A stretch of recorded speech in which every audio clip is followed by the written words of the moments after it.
नमस्कार। नूतन दीक्षित की कहानियां चैनल पर आपका स्वागत है। मैं नूतन दीक्षित आज सुना रही हूँ मुंशी प्रेमचंद की लिखी कहानी घास वाली। मूलिया हरी हरी घास का गट्ठा लेकर आई तो उसका गेहुआ रंग कुछ तमतमाया हुआ था और बड़ी बड़ी मद भरी आंखों में शंका समाई हुई थी। महावीर ने उसका तमतमाया हुआ चेहरा देखकर पूछा, क्या है मूलिया, आज कैसा जी है? मूलिया ने कुछ जवाब न दिया। उसकी आंखें डबडबा गई। महावीर ने समीप आकर पूछा, क्या हुआ है, बताती क्यों नहीं? किसी ने कुछ कहा है? अम्मा ने डांटा है, क्यों इतनी उदास है? मूलिया ने सिसक कर कहा, कुछ नहीं हुआ, अच्छी तो हूं। महावीर ने मूलिया को सिर से पांव तक देखकर कहा, चुपचाप रोएगी, बताएगी नहीं? मूलिया ने बात टालकर कहा, कोई बात भी हो तो क्या बताऊं? मूलिया इस ऊसर में गुलाब का फूल थी, गेहुआ रंग था, हिरन की सी आंखें, नीचे खिंचा हुआ चिबुक, कपोलों पर हल्की लालिमा, बड़ी बड़ी नुकीली पलकें, आंखों में एक विचित्र आर्द्रता जिसमें एक स्पष्ट वेदना, एक मूक व्यथा झलकती रहती थी। मालूम नहीं चमारों के इस घर में वह अप्सरा कहाँ से आ गई थी। क्या उसका कोमल फूल सा गात इस योग्य था कि सर पर घास की टोकरी रखकर बेचने जाती? उस गांव में भी ऐसे लोग मौजूद थे जो उसके तलवे के नीचे आंखें बिछाते थे, उसकी एक चितवन के लिए तरसते थे, जिनसे अगर वह एक शब्द भी बोलती तो निहाल हो जाते। लेकिन उसे आए साल भर से अधिक हो गया, किसी ने उसे युवकों की तरफ ताकते या बातें करते नहीं देखा। वह घास लिए निकलती तो ऐसा मालूम होता मानो उषा का प्रकाश सुनहरे आवरण में रंजित हो, अपनी छटा बिखेरता जाता हो। कोई गजलें गाता, कोई छाती पर हाथ रखता, पर मूलिया नीची आंख किए अपनी राह चली जाती। लोग हैरान होकर कहते, इतना अभिमान महावीर में, ऐसा क्या सुरखाब के पर लगे हैं? ऐसा अच्छा जवान भी तो नहीं, न जाने यह कैसे उसके साथ रहती है। मगर आज ऐसी बात हो गई जो इस जाति की और युवतों के लिए चाहे गुप्त संदेश होती, मूलिया के लिए हृदय का शूल थी। प्रभात का समय था, पवन आम की बौर की सुगंधि से मतवाला हो रहा था, आकाश पृथ्वी पर सोने की वर्षा कर रहा था। मूलिया सिर पर झोआ रखे घास छीलने चली तो उसका गेहुआ रंग प्रभात की सुनहरी किरणों से कुंदन की तरह दमक उठा। एकाएक युवक चैन सिंह सामने से आता हुआ दिखाई दिया। मूलिया ने चाहा कि कतरा कर निकल जाए, मगर चैन सिंह ने उसका हाथ पकड़ लिया और बोला, मूलिया, क्या तुझे मुझ पर जरा भी दया नहीं आती? मूलिया का वह फूल सा खिला हुआ चेहरा ज्वाला की तरह दहक उठा। वह जरा भी नहीं डरी, जरा भी न झिझकी, झोआ जमीन पर गिरा दिया और बोली, मुझे छोड़ दो, नहीं तो मैं चिल्लाती हूँ। चैन सिंह को आज जीवन में एक नया अनुभव हुआ। नीची जातों में रूप माधुर्य का इसके सिवा और काम ही क्या है कि वह ऊंची जात वालों का खिलौना बनी। ऐसे कितने ही मौके उसने जीते थे, पर आज मूलिया के चेहरे का वह रंग, उसका वह क्रोध, वह अभिमान देखकर उसके छक्के छूट गए। उसने लज्जित होकर उसका हाथ छोड़ दिया। मूलिया वेग से आगे बढ़ गई। संघर्ष की गर्मी में चोट की व्यथा नहीं होती, पीछे से टीस होने लगती है। मूलिया जब कुछ दूर निकल गई तो क्रोध और भय तथा अपनी बेकसी को अनुभव करके उसकी आंखों में आंसू भर आए। उसने कुछ देर जब्त किया, फिर सिसक सिसक कर रोने लगी। अगर वह इतनी गरीब न होती तो किसी की मजाल थी कि इस तरह उसका अपमान करता। वह रोती जाती और घास छीलती जाती थी। महावीर का क्रोध वह जानती थी, अगर उससे कह दे तो वह इस ठाकुर के खून का प्यासा हो जाएगा, फिर न जाने क्या हो। इस ख्याल से उसके रोए खड़े हो गए। इसलिए उसने महावीर के प्रश्नों का कोई उत्तर न दिया। दूसरे दिन मूलिया घास के लिए न गई। सास ने पूछा, तू क्यों नहीं जाती? और सब तो चली गई। मूलिया ने सिर झुकाकर कहा, मैं अकेली न जाऊंगी। सास ने बिगड़ कर कहा, अकेले क्या तुझे बाग उठा ले जाएगा? मूलिया ने और भी सिर झुका लिया और दबी हुई आवाज से बोली, सब मुझे छेड़ते हैं। सास ने डांटा, न तू औरों के साथ जाएगी न अकेली जाएगी, तो फिर जाएगी कैसे? वह साफ साफ क्यों नहीं कहती कि मैं न जाऊंगी? तो यह मेरे घर में यहाँ महारानी बनकर तेरा निभा न होगा। किसी को चाम नहीं प्यारा होता, काम प्यारा होता है। तू बड़ी सुंदर है, तो तेरी सुंदरता लेकर क्या चाटूं? उठा झाबा और घास ला। द्वार पर नीम के दरख्त के साए में महावीर खड़ा घोड़े को मल रहा था। उसने मुलिया को रोनी सूरत बनाए जाते देखा, पर कुछ बोल न सका। उसका बस चलता तो मुलिया को कलेजे में बिठा लेता, आंखों में छिपा लेता, लेकिन घोड़े का पेट भरना तो जरूरी था। घास मोल लेकर खिलाए तो 12 आने रोज से कम न पड़े। ऐसी मजदूरी ही कौन होती है? मुश्किल से 1.5-2 रुपए मिलते हैं, वह भी कभी मिले कभी न मिले। जब से यह सत्यानाशी लारियां चलने लगी हैं, एक्के वालों की बधिया बैठ गई है, कोई सेंत भी नहीं पूछता। महाजन से 150 रुपए उधार लेकर एक्का और घोड़ा खरीदा था, मगर लारियों के आगे एक्के को कौन पूछता है? महाजन का सूद भी तो न पहुंचा सकता था, मूल का कहना ही क्या। ऊपरी मन से बोला, न मन हो तो रहने दो, देखी जाएगी। इस दिलजोई से मुलिया निहाल हो गई। बोली, घोड़ा क्या खाएगा? आज उसने कल का रास्ता छोड़ दिया और खेतों की मेड़ों से होती हुई चली। बार बार सतर्क आंखों से इधर उधर ताकती जाती थी। दोनों तरफ ऊख के खेत खड़े थे। जरा भी खड़खड़ाहट होती, उसका जी सन्न हो जाता। कहीं कोई ऊख में छिपा न बैठा हो, मगर कोई नई बात न हुई। ऊख के खेत निकल गए, आमों का बाग निकल गया, सिंचे हुए खेत नजर आने लगे। दूर के कुएं पर पुर चल रहा था।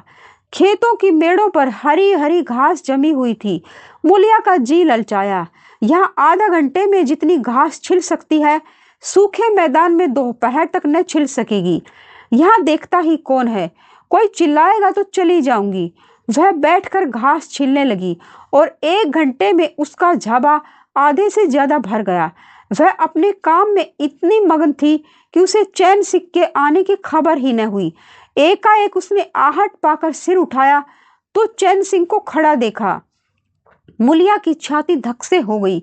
जी में आया भाग जाए, झाबा उलट दे और खाली झाबा लेकर चली जाए, पर चैन सिंह ने कई गज के फासले से ही रुक कर कहा, डर मत, डर मत। भगवान जानता है मैं तुझसे कुछ न बोलूंगा। जितनी घास चाहे छील ले, मेरा ही खेत है। मुलिया के हाथ सुन हो गए, खुरपी हाथ में जम सी गई। घास नजर ही न आती थी। जी चाहता था जमीन फट जाए और मैं समा जाऊं। जमीन आंखों के सामने तैरने लगी। चैन सिंह ने आश्वासन दिया, छीलती क्यों नहीं? मैं तुमसे कुछ कहता थोड़े हूं। यही रोज चली आया कर, मैं छील दिया करूंगा। मुलिया चित्रलिखित सी बैठी रही। चैन सिंह ने एक कदम आगे बढ़ाया और बोला, तू मुझसे इतना डरती क्यों है? क्या तू समझती मैं आज भी तुझे सताने आया हूँ? ईश्वर जानता है, कल भी तुझे सताने के लिए मैंने तेरा हाथ नहीं पकड़ा था। तुझे देखकर आप ही आप हाथ बढ़ गए। मुझे कुछ सुध ही न रही। तू चली गई तो मैं वहीं बैठकर घंटों रोता रहा। जी में आता था हाथ काट डालूं, कभी जी चाहता था जहर खा लूं। तभी से तुझे ढूंढ रहा था। आज तू इस रास्ते से चली आई, मैं सारा हार छानता हुआ यहाँ आया हूँ। अब जो सजा तेरे जी में आवे दे दे। अगर तू मेरा सिर भी काट ले तो गर्दन न हिलाऊंगा। मैं शोहदा था, लुच्चा था, लेकिन जब से तुझे देखा है मेरे मन से सारी खोट मिट गई है। अब तो यही जी में आता है कि तेरा कुत्ता होता और तेरे पीछे पीछे चलता, तेरा घोड़ा होता। तब तो तू अपने हाथों से मेरे सामने घास डालती। किसी तरह यह चोला तेरे काम आवे। मेरे मन की यह सबसे बड़ी लालसा है। मेरी जवानी काम न आवे अगर मैं किसी खोटे से ऐब से बात करता हूँ। बड़ा भगवान था महावीर जो ऐसी देवी उसे मिल गई।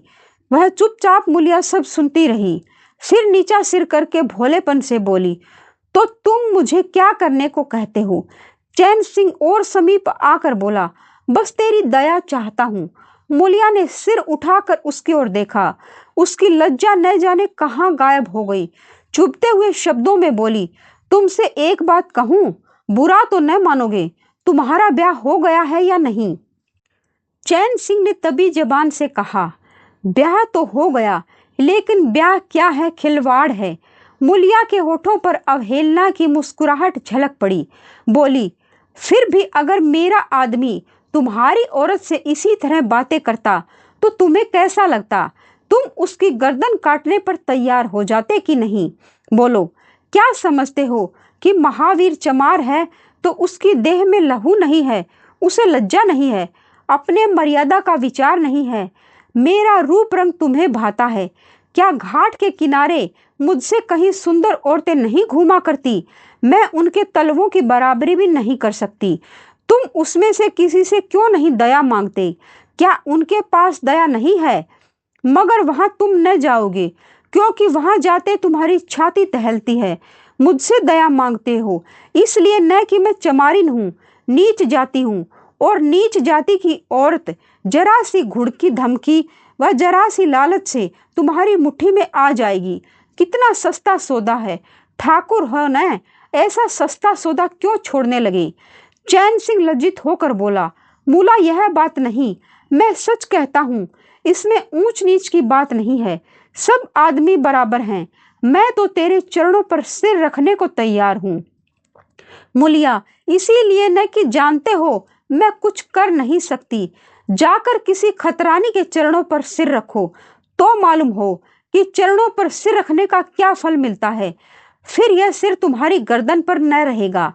चैन सिंह मारे शर्म के जमीन में गड़ा जाता था।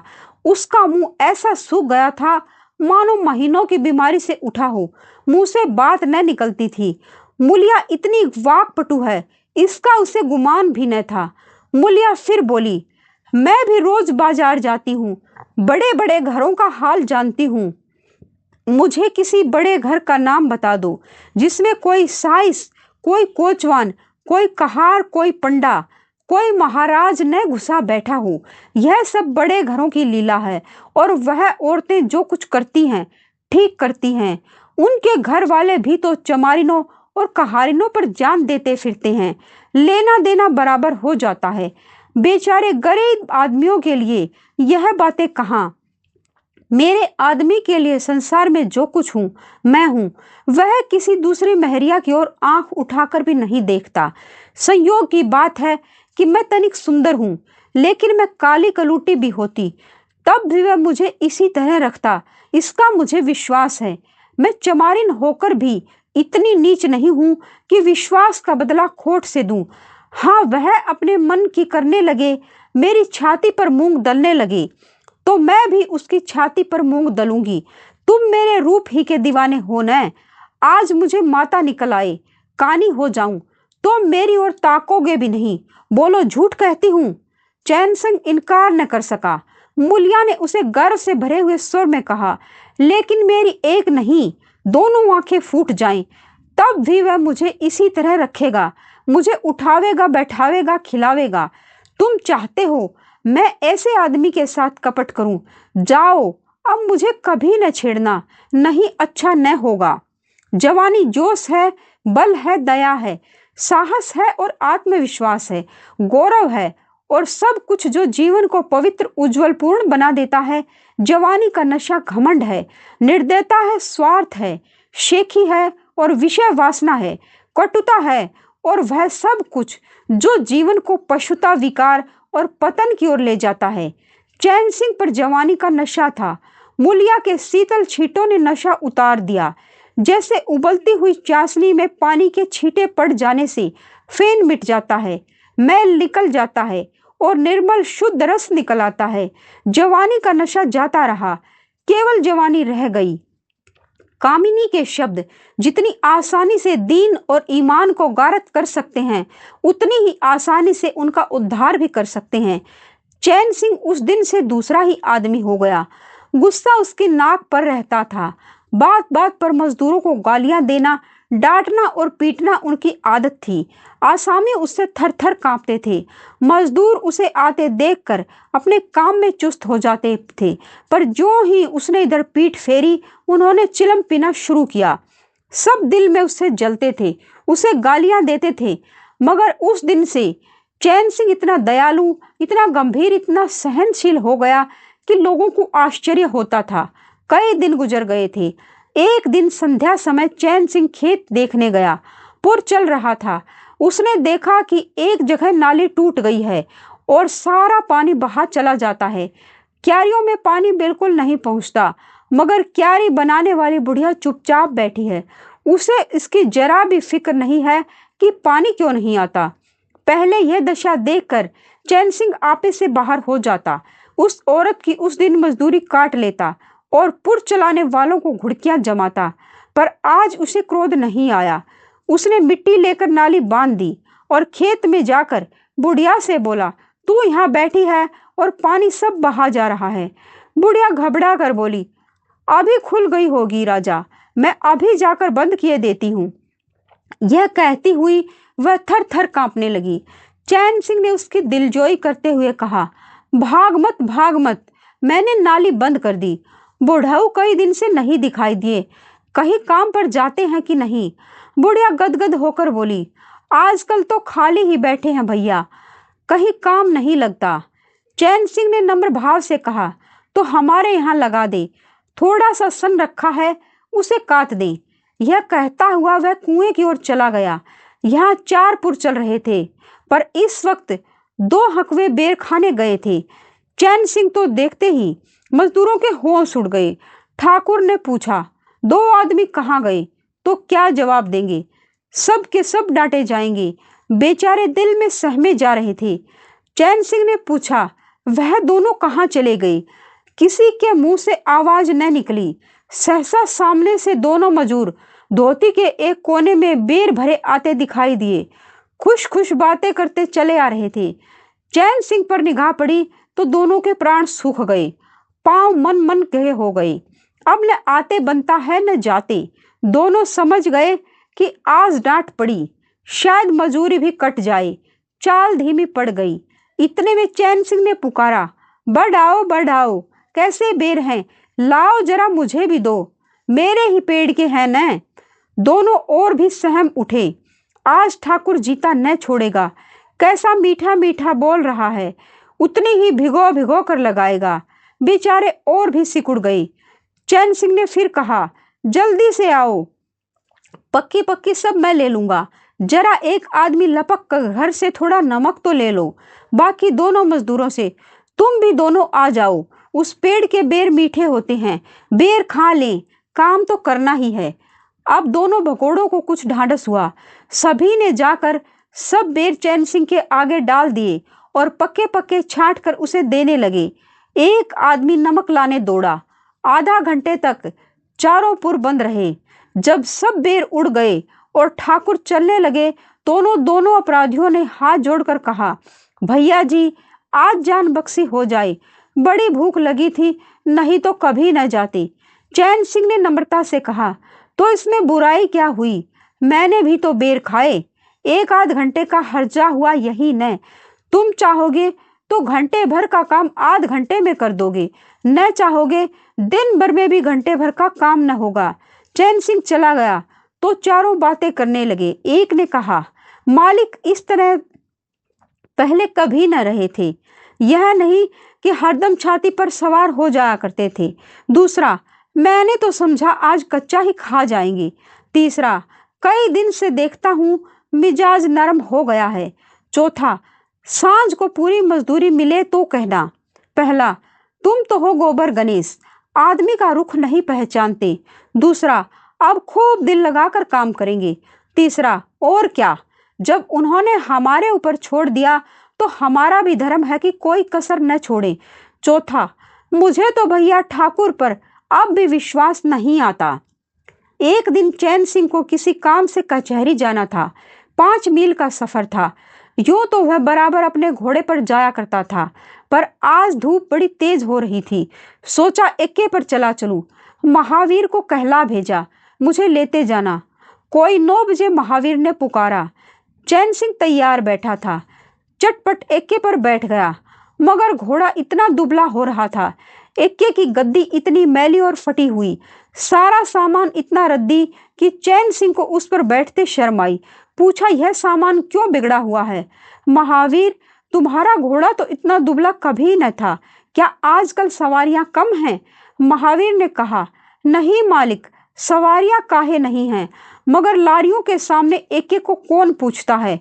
कहा तो 2.5-3 की मजदूरी करके घर लौटता था, कहा अब 20 आने पैसे भी नहीं मिलते। क्या जानवर को खिलाऊं, क्या आप खाऊं, बड़ी विपत्ति में पड़ा हूं। सोचता हूं एक का घोड़ा बेच बाच कर आप लोगों की मजूरी कर लूं, पर कोई ग्राहक नहीं लगता। ज्यादा नहीं तो 12 आने तो घोड़े ही को चाहिए, घास ऊपर से। जब अपना ही पेट नहीं चलता तो जानवर को कौन पूछे। चैन सिंह ने उसके फटे हुए कुर्ते की ओर देखकर कहा, 2-4 बीघे खेती क्यों नहीं कर लेते। महावीर सिर झुकाकर बोला, खेती के लिए बड़ा पौरुष चाहिए मालिक। मैंने तो यही सोचा है कि कोई गाहक लग जाए तो एक को औने पौने निकाल दूं, फिर घास छील कर बाजार ले जाया करूं। आजकल सास पतोहू दोनों छीलती हैं, तब जाकर 10-12 आने पैसे नसीब होते हैं। चैन सिंह ने पूछा, तो बुढ़िया बाजार जाती होंगी। महावीर लजाता हुआ बोला, नहीं भैया, वह इतनी दूर कहाँ चल सकती हैं, घर वाली चली जाती है, दोपहर तक घास छीलती है, तीसरे पहर बाजार जाती है, वहां से घड़ी रात गए लौटती है, हलकान हो जाती है भैया, मगर क्या करूं, तकदीर से क्या जोर। चैन सिंह कचहरी पहुंच गए और महावीर सवारियों के टोह में इधर उधर इक्के को घुमाता हुआ शहर की तरफ चला गया। चैन सिंह ने उसे 5 बजे आने को कह दिया। कोई 4 बजे चैन सिंह कचहरी से फुर्सत पाकर बाहर निकले। अहाते में पान की दुकान थी। जरा और आगे बढ़कर एक घना बरगद का पेड़ था। उसकी छाह में 20 ही तांगे एक्के और फिटने खड़ी थी। घोड़े खोल दिए गए थे। वकीलों, मुख्तारों और अफसरों की सवारियां यहीं खड़ी रहती थी। चैन सिंह ने पानी पिया, पान खाया और सोचने लगा, कोई लारी मिल जाए तो जरा शहर चला जाऊं, कि उसकी निगाह एक घास वाली पर पड़ गई। सिर पर घास का झाबा रखे साइसों से मोल भाव कर रही थी। चैन सिंह का हृदय उछल पड़ा। यह तो मुलिया है। बनी ठनी एक गुलाबी साड़ी पहने कोचवानों से मोलतोल कर रही थी। कई कोचवान जमा हो गए थे। कोई उससे दिल लगी करता था, कोई घूरता था, कोई हंसता था। एक काले कलूटे कोचवान ने कहा, मूला घास तो उड़ के अधिक से अधिक 6 आने की है। मुलिया ने उन्माद पैदा करने वाली आंखों से देखकर कहा, 6 आने पर लेना है तो सामने घसियारने बैठी हैं, चले जाओ, 2-4 पैसे कम में पा जाओगे। मेरी घास तो 12 आने में ही जाएगी। एक अंधेड़ कोचवान ने फिटन के ऊपर से कहा, तेरा जमाना है, 12 आने नहीं, 1 रुपया मांग। लेने वाले झक मारेंगे और लेंगे। निकलने दे वकीलों को, अब देर नहीं है। एक तांगे वाले ने, जो गुलाबी पगड़ी बांधे हुए था, बोला। बूढ़ऊ के मुंह में पानी भर आया। अब मुलिया काहे को किसी और को देखेगी। चैन सिंह को ऐसा क्रोध आ रहा था कि इन दुष्टों को जूते से पीटे। सब के सब कैसे उसकी ओर टकटकी लगाए ताक रहे हैं, आंखों से पी जाएंगे। और मुलिया भी यहाँ कितनी खुश है, न लजाती है, न झिझकती है, न दबती है। कैसा मुस्किरा मुस्किरा कर, रसीली आंखों से देख देख कर, सिर का आंचल खिसका खिसका कर, मुंह मोड़ मोड़ कर बातें कर रही है। वही मुलिया जो शेरनी की तरह तड़प उठी थी। इतने में 4 बजे अमले और वकील मुख्तारों का एक मेला सा निकल पड़ा। अमले लारियों पर दौड़े, वकील मुख्तार इन सवारियों की ओर चले। कोचवानों ने भी चटपट घोड़े जोते। कई महाशयों ने मुलिया को रसिक नेत्रों से देखा और अपनी अपनी गाड़ियों पर जा बैठे। एकाएक मुलिया घास का झाबा लिए उस फिटन के पीछे दौड़ी। फिटन में एक अंग्रेजी फैशन के जवान वकील साहब बैठे थे।